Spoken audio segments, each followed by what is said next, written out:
Vamos orar, mas nós vamos orar em Provérbios capítulo 2. Você pode abrir a sua Bíblia em Provérbios capítulo 2. Nós vamos orar alguns versículos. Vamos colocar as nossas mentes, o nosso coração diante de Deus. Eu não sei se você pratica isso, né? Orar salmos, provérbios, porções das Escrituras é uma dinâmica muito boa. Às vezes a gente fala, poxa pastor, eu não sei bem como orar, eu não sei como me expressar. Não tem problema, abre a Bíblia e ora a palavra de Deus na sua vida. Então nós vamos nos preparar agora para abrir a palavra de Deus. Nós vamos ter uma reflexão muito simples e eu espero que prática em Romanos. Nós vamos colocar a nossa postura diante de Deus em Provérbios capítulo 2. Eu vou ler ali alguns versículos, começando no versículo 1. Oramos, igreja. Deus Todo-Poderoso, se nós aceitarmos as Tuas palavras, Senhor,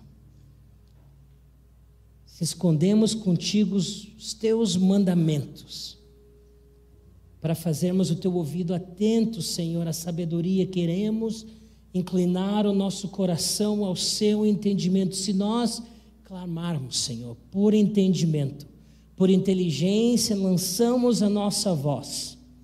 Se como prata, Senhor, nessa noite nós Te buscamos, como tesouro escondido Te procuramos, Senhor, então entenderemos, Senhor, a promessa, o temor do Senhor, conhecimento de Deus, porque é de Ti, Senhor, que a sabedoria vem, é da Sua boca que conhecimento e entendimento vem. Senhor, a verdadeira sabedoria está reservada para os retos. Nos ajuda a ser retos, a andar corretamente. A Tua palavra é um escudo, Senhor. Um escudo para aqueles que caminham em sinceridade. Nos ajuda, Senhor, a ter sinceridade de coração, para que nós possamos guardar os caminhos em juízo. Deus, preserva o caminho dos Seus santos que estão aqui, Jesus. Deus, ajuda-nos hoje a entender a justiça, o juízo, a igualdade, as boas veredas que estão nas nossas frentes, pois a sabedoria, Senhor, quando ela entra no nosso coração, meu Pai, quando o conhecimento é agradável na nossa alma, quando o discernimento guarda e a inteligência nos conserva, Senhor. Ajuda-nos, Senhor. Abrimos a Tua palavra pedindo o Teu conhecimento no nome de Cristo Jesus. Amém, Jesus. Amém. Amém. Juntos? Vamos lá? Joia. Vamos abrir então a Bíblia em Romanos, capítulo 10.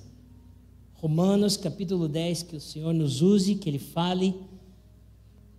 Romanos, capítulo 10. Enquanto você está lá abrindo a sua Bíblia, olhando no seu telefone, eu quero dar um pouquinho do contexto da carta de Romanos. A carta de Romanos é uma carta muito rica, muito teológica.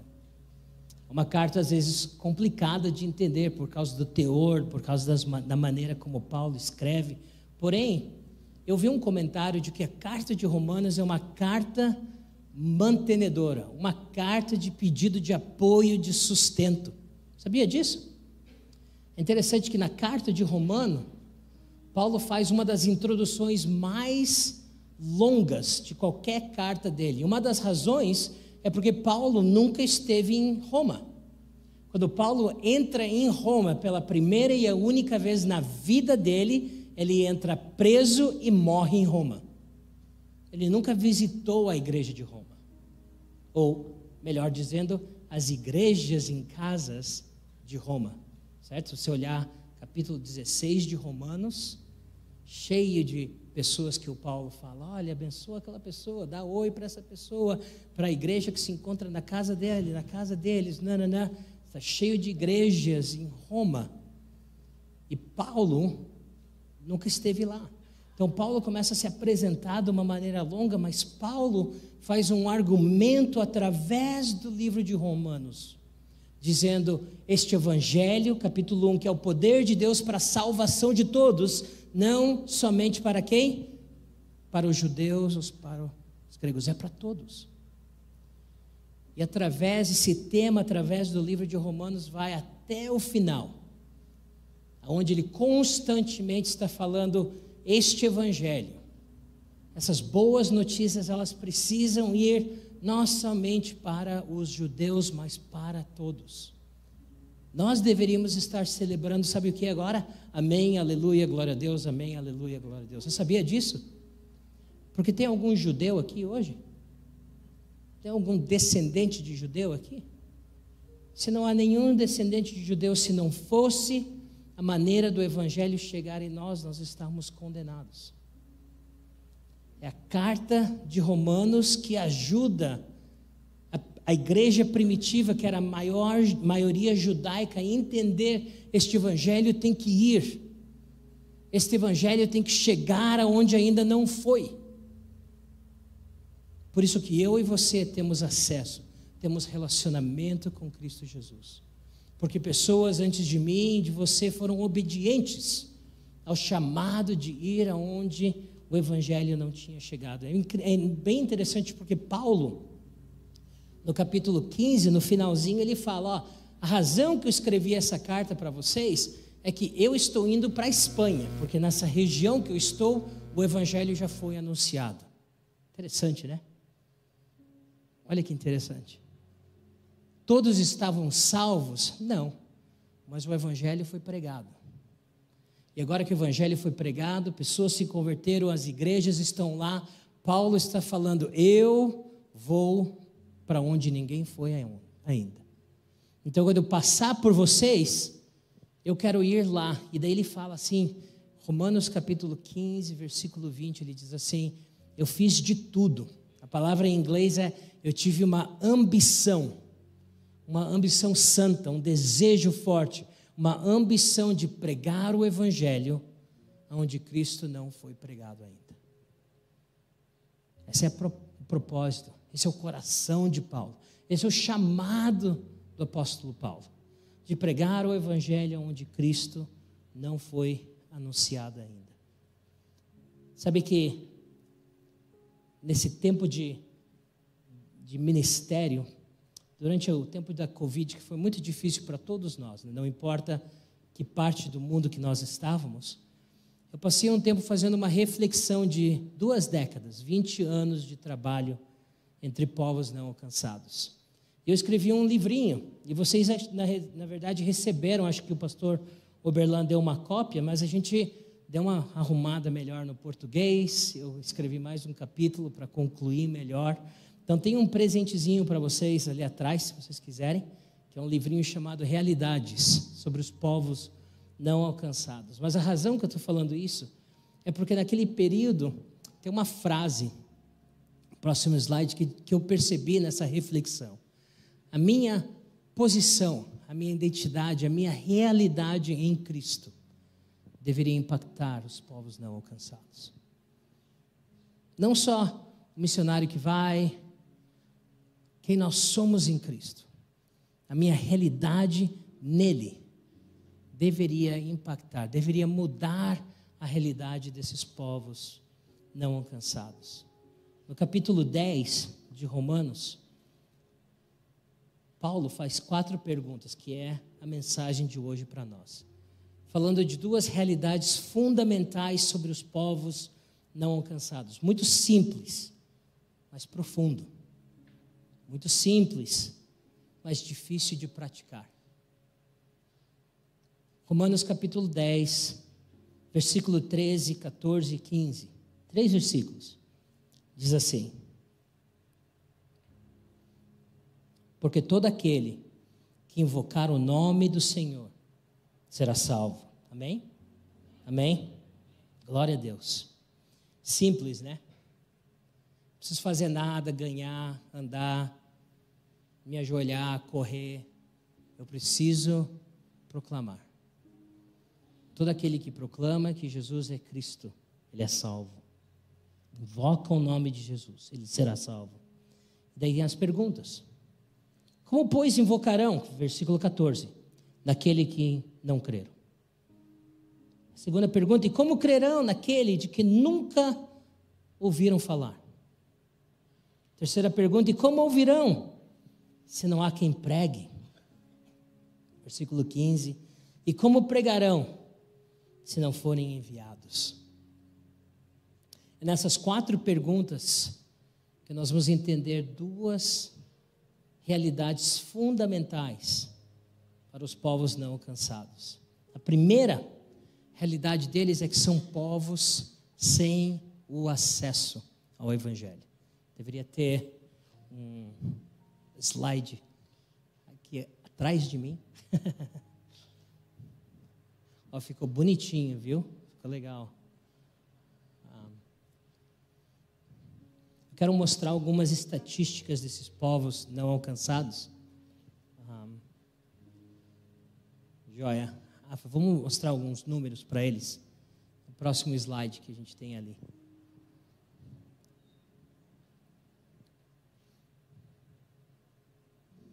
Joia, joia, joia. Sabe que desde a Torre de Babel, hoje no mundo, há mais de 17 mil línguas ao redor do mundo. Quando Jesus fala sobre todos os povos, quando a gente pensa na realidade dos povos não alcançados, nós temos que pensar não no Brasil. Você sabia que o Brasil tem um evangelho? Será que todas as pessoas do Brasil têm o evangelho? Não. Mas é pior que isso. As pessoas dentro do Brasil que falam com uma língua diferente, essas pessoas não têm acesso nenhum ao evangelho. Vou fazer uma pergunta para você. Você tem alguém, eu queria que você levantasse a sua mão, por favor. Você tem alguém na sua família, parente de sangue, que não conhece Jesus, que não segue Jesus? Tem alguém na sua família? Vamos ver as suas mãos, certo? Fica com a mão erguida, tá? Você sabe se alguém na sua família, parente, né? Tio, tia, primo, será que essa pessoa não tem acesso nenhum ao evangelho? Fica com a sua mão erguida. Legal, né? Estava pregando numa igreja, pastor, e um irmão ficou com a mão aberta, erguida. Eu falei: olha, meu irmão, parente seu, claro, é meu primo. Eu falei: você é o acesso ao evangelho. Como é que ele não tem acesso? Você é o acesso ao evangelho dessa pessoa. Sabe que no mundo hoje existem mais de 7 mil povos e línguas que não têm acesso nenhum. Você sabia que dentro do Brasil hoje há mais de 100 tribos do norte no Amazonas que nunca ouviram a respeito de Cristo Jesus? A gente podia começar um argumento missiológico complicadíssimo, mas Deus não é justo se essas pessoas estão morrendo sem Ele. Será que Ele não é amor? Meus irmãos, minhas irmãs, se Jesus não é o único caminho, nós somos os idiotas. Não é verdade? Jesus é o único caminho, Ele é a vida. Ninguém chega ao Pai a não ser por Cristo Jesus. Então, se tem tribos ao redor do Amazonas hoje, tem pessoas que nascem, crescem, casam, têm filhos, se envelhecem, eles morrem, e eles nunca ouviram a respeito de Cristo Jesus. Romanos fala que todos pecaram, todos estão afastados da glória de Deus. Não há um justo. O argumento de Paulo que fala: mas como? Como alguém pode professar o nome de Cristo Jesus se eles nunca ouviram a falar? Povos sem acesso nenhum. Tem um próximo slide. Esses números é mais fácil de lembrar. 42% da população mundial hoje. Sabia disso? 42%. Em 2033, espero que eu esteja vivo em 2033, né? Eu quero estar vivo em 2033. Em 2033, nós vamos estar celebrando 2000 anos da grande comissão de Cristo Jesus. Já pensou nisso? Jesus, em Mateus capítulo 28, toda a autoridade no céu e na terra tenha sido dada a mim, então agora ide, igreja, não missionários, ide como você vai no seu caminhar, você faz discípulos de todas as nações. Você faz discípulo de todas as etnias. Essa é a palavra. Batiza eles no nome do Pai, do Filho e do Espírito Santo. Ensina-os a obedecer. E eu estarei com vocês todos os dias. Em 2033, será que nós podemos mudar a realidade de 42% dos povos do mundo que nunca ouviram? Nós estamos aqui cantando aleluia, aleluia, maranata, maranata, Jesus vem de novo, e tem povos inteiros que nunca ouviram que Jesus veio uma vez. Estava na Turquia, andando na Turquia, eu viajo muito naquela, e a Turquia é onde eu paro para ir ao redor do mundo muitas vezes. E muitos anos atrás eu estava lendo a Bíblia com um rapaz na Turquia, e no final da Bíblia dele turca tinha um mapa das viagens de Paulo. Ele olhou para mim e falou assim: posso ver a sua Bíblia? Eu falei: claro, por favor. Pegou a minha Bíblia, foi lá no finalzinho da Bíblia, olhou no mapa e falou assim: por que na sua Bíblia não tem um mapa do seu país? Olha a pergunta que ele fez. Você sabia que a igreja primitiva começou na Turquia? Paulo de Tarsus, eu visitei Tarsus, onde Paulo nasceu. A região da Galácia, né, a carta aos Gálatas. As igrejas de Apocalipse, Efésios, Pérgamo, Laodiceia, estão todas lá. E esse muçulmano turco nunca tinha ouvido falar de Jesus. E agora que ele estava exposto ao Evangelho, ele não tinha nem ideia que o Evangelho, a igreja primitiva, tinha crescido e acontecido na casa dele, no país dele. Um povo sem acesso ao Evangelho. O próximo slide para nós. Essa frase, se você levar algo assim, que legal, Pastor Ken, eu lembro de uma coisa, por favor, lembre dessa frase. Necessidades espirituais estão em todos os lugares, por isso que esta igreja está aqui. Por isso que, em nome de Jesus, nós vamos construir um novo prédio, uma nova igreja. Amém? Porque existem aqui necessidades espirituais. Eu não estou falando disso.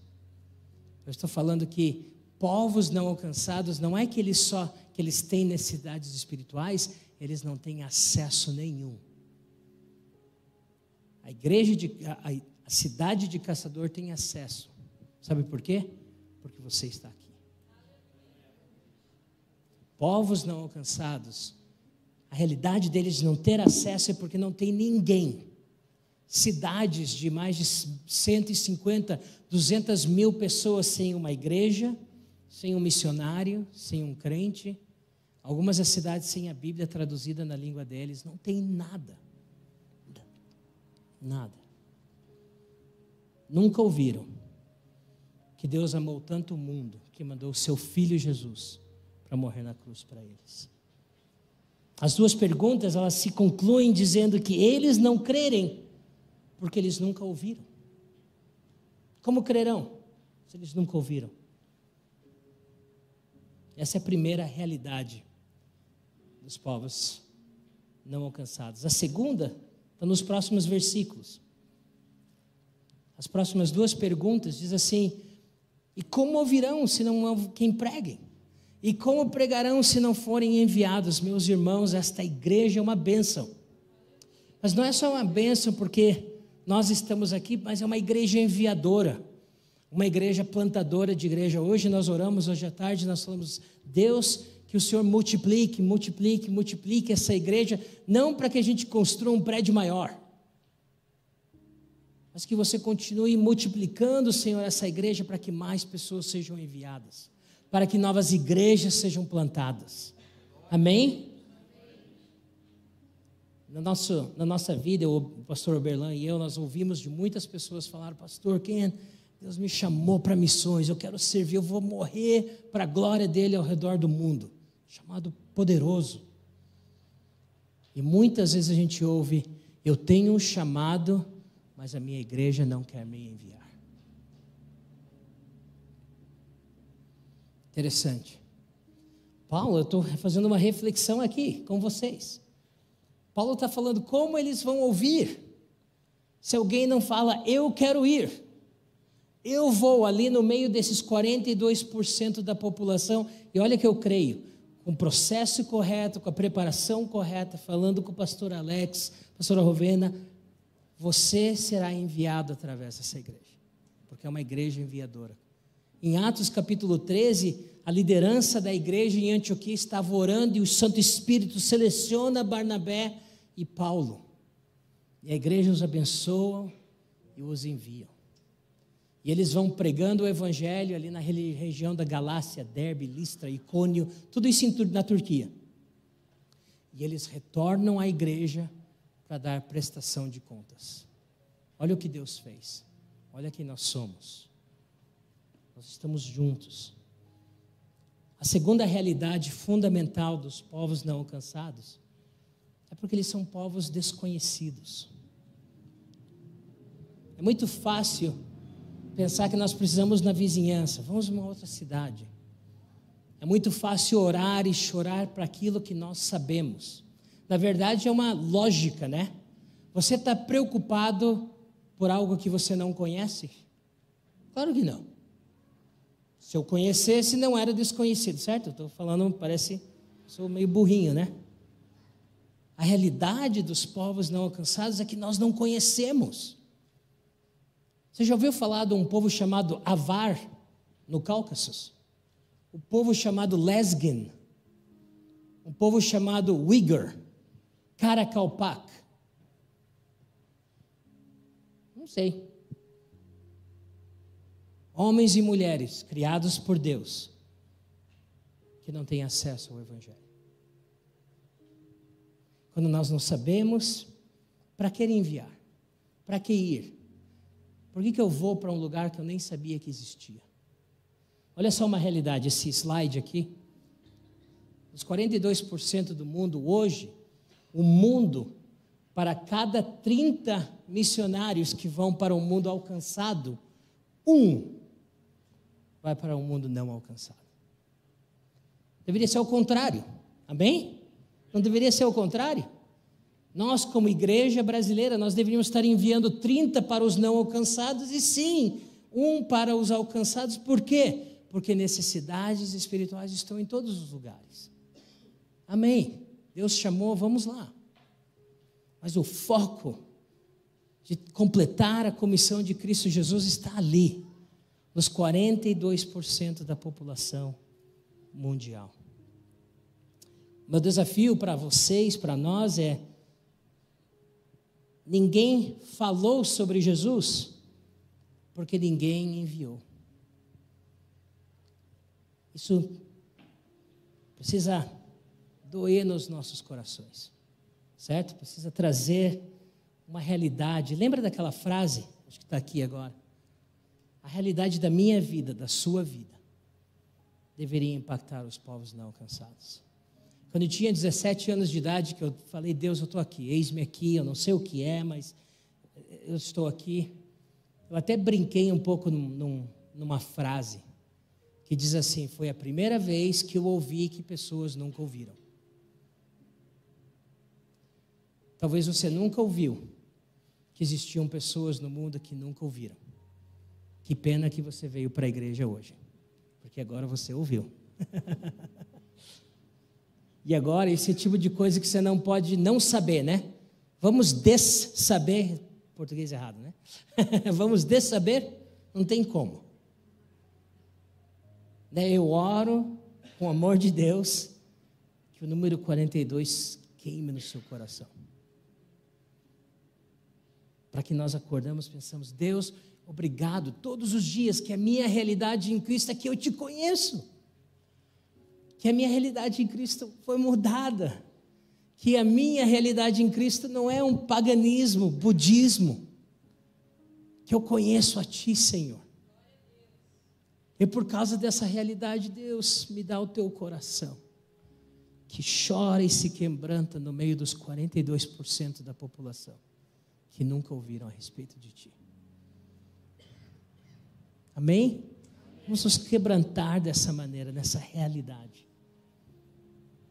Uma das coisas que eu quero fazer para nós, no meio dessa reflexão, é dar um relatório.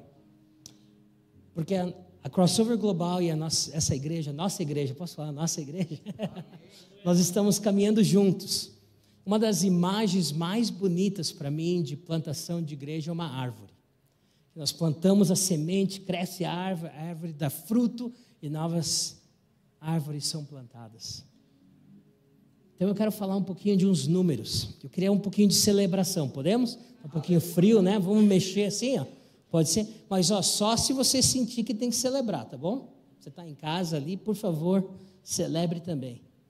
Juntos, a Igreja Batista da Paz e a Crossover Global, nós temos trabalhado já por quantos anos? 7 anos. É uma coisa assim, né? Mais de 7 anos, juntos. Isso aqui é para você ver o impacto. Porque a realidade dos povos não alcançados, vocês têm mudado. A carta de 1 Tessalonicenses, ontem conhecendo o pastor Alex, foi na hora, uma coisa assim que o Senhor testifica, né, no coração. Conversando com ele ali, a gente estava jantando, e eu lembrei da igreja de Tessalonicenses.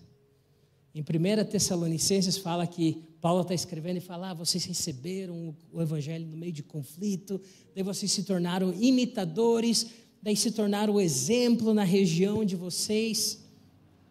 E daí ele diz assim, e no mundo inteiro, a fé de vocês é conhecida. Meus irmãos, minhas irmãs, existem povos no mundo hoje que conhecem a Cristo Jesus por causa da fé de vocês. Amém? Por causa do compromisso. Né? Continue doando, ofertando, porque a igreja sacrificialmente dá todo mês para a Crossover Global para que a gente plante igrejas novamente. Para que a gente continue estendendo o reino de Deus juntos. Então vamos lá, deixa eu mostrar alguns números para vocês. Pode passar, Rafael. Olha só, mais um. Joia. Mais um, desculpa. Está aqui, ó. Quando nós entramos nesses povos não alcançados, plantadores de igrejas vão nesses povos, evangeliza e a igreja é plantada. Lembra esse número de 7.000 povos não alcançados? Juntos, hoje, nós plantamos igrejas entre 383 povos não alcançados. Agora. Não é amém? Juntos. Não é que todos ouviram, mas o evangelho chegou lá já. E agora a igreja vai ser plantada e eles vão ter acesso. Teve um slide ali que a gente passou e diz que cada igreja é um ponto de acesso ao evangelho. Por isso que nós focamos na igreja. Biblicamente, porque Jesus falou, eu vou edificar a minha igreja e os portões do inferno não vão permanecer. Mas também, estrategicamente falando, nós vamos colocar o corpo de Cristo, centrado em Cristo, fundamentado nas Escrituras, mas culturalmente relevante. Vou te mostrar algumas fotos das igrejas. Essa é uma igreja na Índia, entre um povo de uma casta inferior, chamada Mushahar. E o povo Mushahar, a tradução do nome do povo. Você é brasileiro, você é uruguaiano, você é Mushahar. Sabe o que significa? Mushahar significa você é um comedor de rato. É o nome deles. Porque eles são a pior casta dentro da China, da Índia. E por eles serem a pior casta, eles caçam ratos para comer. Porque eles não têm direito a ler, a uma identidade, a educação, a trabalho. E esse grupo aqui, ó, são pessoas dessa tribo que conheceram a Jesus. Você ajudou a começar essa igreja entre uma casta que os indianos detestam, menosprezam. Uma próxima foto, olha essa foto que bonita.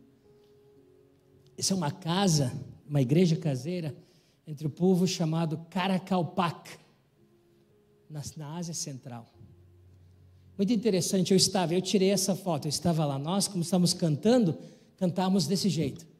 Sim, Jesus me ama, sim, Jesus me ama.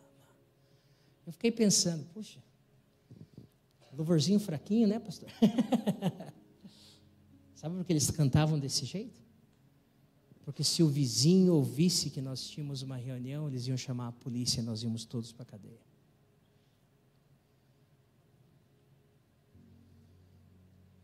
Não é dramático, é realidade. É aí, lá no meio, uma igreja bíblica, fundamentada nas Escrituras, em Cristo. E ali no meio com esses pães locais, tomando Coca-Cola, chá, o líder da igreja parou e falou assim: pessoal, pega um pedacinho de pão, pega o teu chazinho. Jesus falou que toda vez que vocês estão juntos, pega o corpo e lembra do meu corpo quebrado. Pega o chazinho e lembra do meu sangue derramado. Às vezes a gente vê isso e daí fala: pastor Ken, a nossa igreja pode doar os copinhos e os pães. Não, nós não queremos os copinhos e os pães, porque é culturalmente relevante para eles. É o jeito deles de celebrar a ceia do Senhor. Certo? Tem uma outra foto. Essa é uma igreja caseira no Nepal, entre budistas. Lembra que o centurião italiano, quando Pedro chega lá na casa dele, Pedro está pregando, né? Imagina 2 dias andando de Jopa para a cidade. Estou pensando, né, como uma pessoa que prega, né? Estou se preparando. No meio da mensagem, o Espírito Santo vem e acabou a mensagem de Pedro. Né? Não fez nada. Que é verdade, na verdade. Estou brincando, né? É uma verdade, né? Que é o Espírito de Deus que nos fala, que nos comunica. Mas o centurião, a Bíblia fala que a casa dele se converteu. Essa é uma casa de ex-budistas no Nepal. A casa toda se converteu. E eles sentam, é a única casa na vila, no vilarejo todo ali nos Alpes, ali no Himalaia, que tem Jesus. Cada igreja, o ponto do acesso ao Evangelho. Você ajudou a gente a plantar essa igreja. Legal, né? Legal, né? Vamos a outra aqui. Essa é no Uzbequistão. Em 2009, 2010, o Uzbequistão era o 5º país mais perseguido do mundo. Esse ano, eu visitei o Uzbequistão, falei no culto de manhã, dando um exemplo da ideia de acesso. Eu fui para lá, trabalhei com a nossa equipe lá e estava saindo, e os caras da imigração me pararam, falaram que o meu passaporte era ilegal, que era falso. Eu fiquei 40 minutos parado na imigração ali no Uzbequistão, tentando sair do país de lá. Deus está fazendo uma obra incrível. Mais de 170 igrejas em casas como essa que você está vendo, foram plantadas no país do Uzbequistão. Nós fazemos parte disso. Uma outra foto aqui rapidinho, né? Essa é caseira no Azerbaijão xiita, 5 quilômetros da fronteira com o Irã. E o progresso do Evangelho continua movendo. Muçulmanos, xiitas, sunitas, hindus, budistas, animistas, vindo ao conhecimento de Jesus. Lembra em Romanos, porque o Evangelho, eu não estou envergonhado, porque o Evangelho é poder de Deus para a salvação.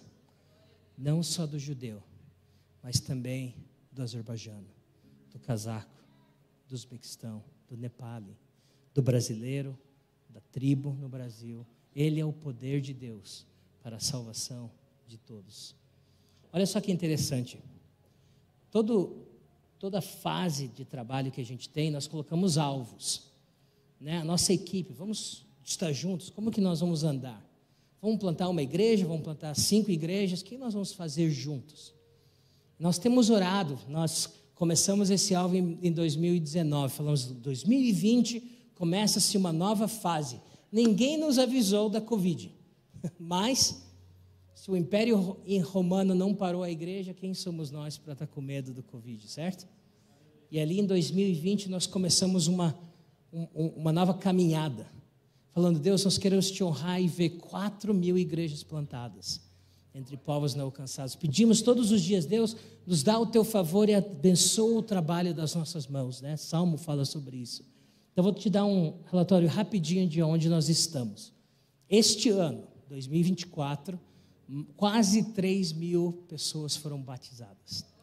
Pessoas que vieram para Jesus e foram batizadas. Pensa nisso, ex-muçulmanos, hindus, budistas, indo para Jesus e sendo batizados. O próximo, isso aqui é a nossa contagem de igrejas, desde 2020, e trabalhando, orando. Números incríveis, certo? Mas olha esse ano. Meus irmãos, minhas irmãs, eu não entendo o que Deus está fazendo. O primeiro trimestre nosso, 427 igrejas foram plantadas. Nos últimos 3 meses, 435 igrejas. Lembra? O número não é importante. O que é importante é a representação das vidas ali.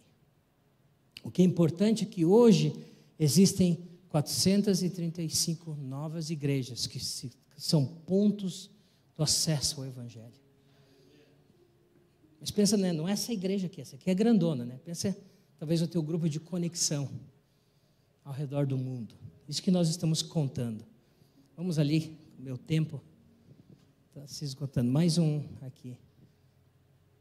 Dessas igrejas esse ano, a grande maioria, 55% delas foram iniciadas pela primeira vez.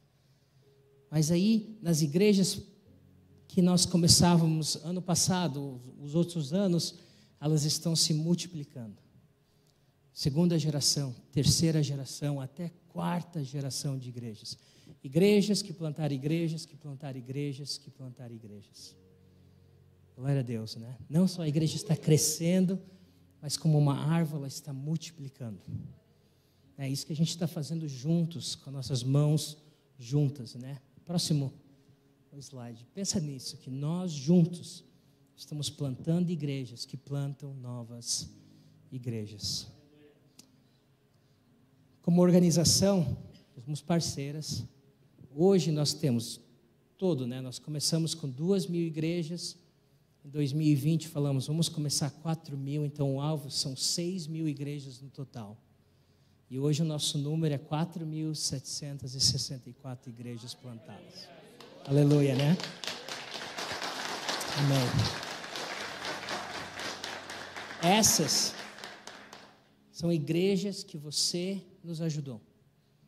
Vocês, como muitas outras igrejas nos Estados Unidos, no Brasil, em outros lugares do mundo, nós juntos estamos avançando o reino de Deus para que isso possa acontecer.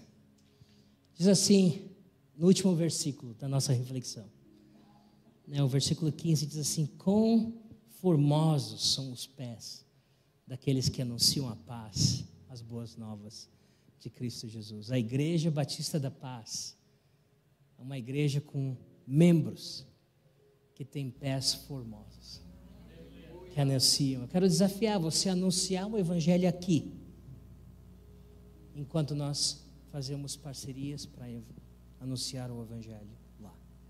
Juntos, andando juntos, uns com os outros.